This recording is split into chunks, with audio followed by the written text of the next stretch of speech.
here. We're doing a brake swap. Brakes are ready to go out.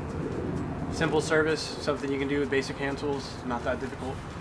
And but if you don't feel confident in doing it, make sure you take it to your dealer or a competent motorcycle mechanic, because these are brakes. If you're not feeling comfortable, don't touch them. They're very important. But it's not that hard. We'll get into it. So we're just gonna move this line out of the way. This is for your traction control. It just comes out like that, just to give us a little bit more leeway. So we're gonna remove this caliper, and it's gonna be this bolt and this bolt. They're not on too tight. These are two 12 millimeters.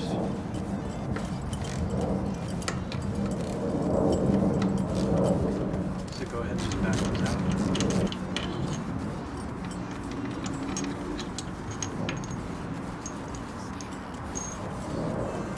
Alright, so we'll just remove this.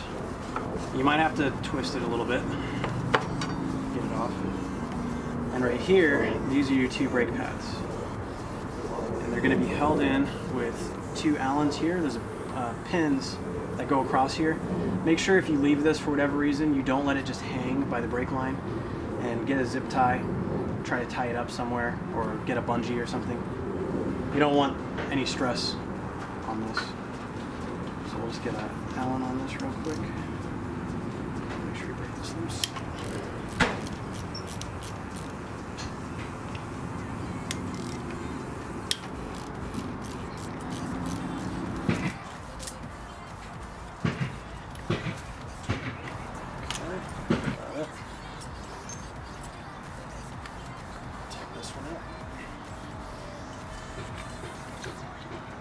So these pins are going to hold in your brake pads. So right now they'll just fall out. And you have these metal clips on the back that actually just pop off, and we'll put them on our new ones.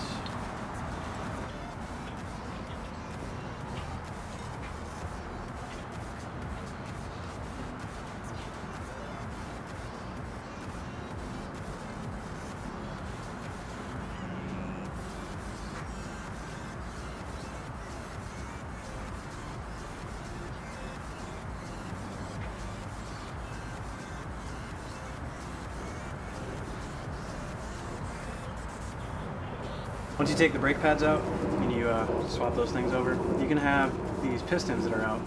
And when you replace the brake pads, like how these are they have very thin brake material on them, you're going to swap them out with ones that have a lot thicker brake material.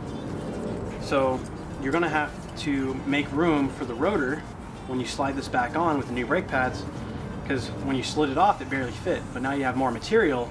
You're going to have a very small opening to fit the rotor. So you're actually going to have to push these in and make sure that when you push one in, sometimes another one will pop out. So you've got to try to keep it uniform. You can't let them stick out too much, and you have 4 of them. So you have to try and keep it equal. And they'll be real slow, they're hard to move, but you can actually get these with your hands. Probably just use your thumbs. As opposed to cars, it's going to be a lot more difficult to push in. This stuff is all rusted up. Yeah. So it should be good enough. Push back now, and we'll throw our new Caliper 1375 racing pads in. These are sintered ceramic backing. Try and keep heat from reaching the brake lines, the brake fluid. Just slide in just like that. Now we'll get our pins. We'll throw our pins in. Also, try not to touch the brake material between the pads. If you have any oils on your hands, you don't want that. It's not going to be a good idea. Throw these pins in.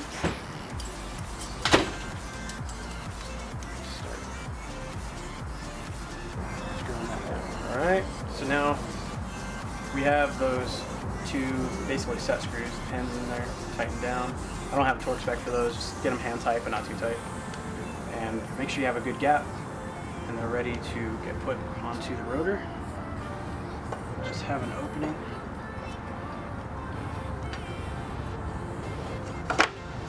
you go. Get your pins.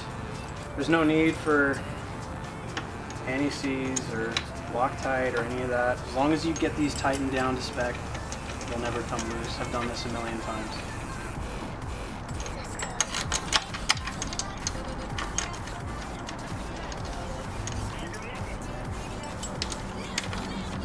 Get these hand tight, torque them down.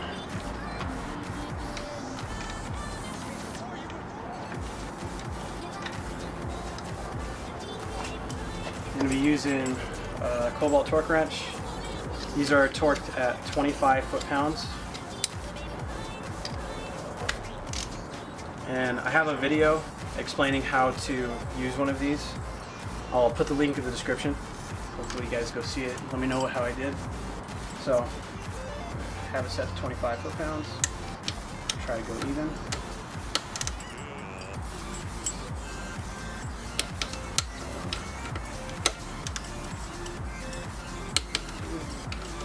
I'll just double check. Okay, so anytime you finish a brake service, you're going to have a little bit of a gap, not a lot of pressure that's on your rotor from your new brake pads because you push the pistons back. So make sure that you pump the front brake, because as you can see, this first pump, I can take it all the way to my handlebar. You have to force fluid down there to push those pistons back out so that it'll grip the rotor. And you're going to continue to just pump until you get a firm handlebar, or sorry, firm brake. So now that's feeling pretty good now. This includes the rear brake as well. If you worked on the rear brake, do that. This bike has two front rotors. I'm sorry, yeah, front calipers. So I've already done the other side, and this was the last one I had to do. I just want to make sure I showed you how to do a simple brake service. And now that it's good to go, you're good to jump on and ride. Just be careful for the first bit, just in case. And that's it.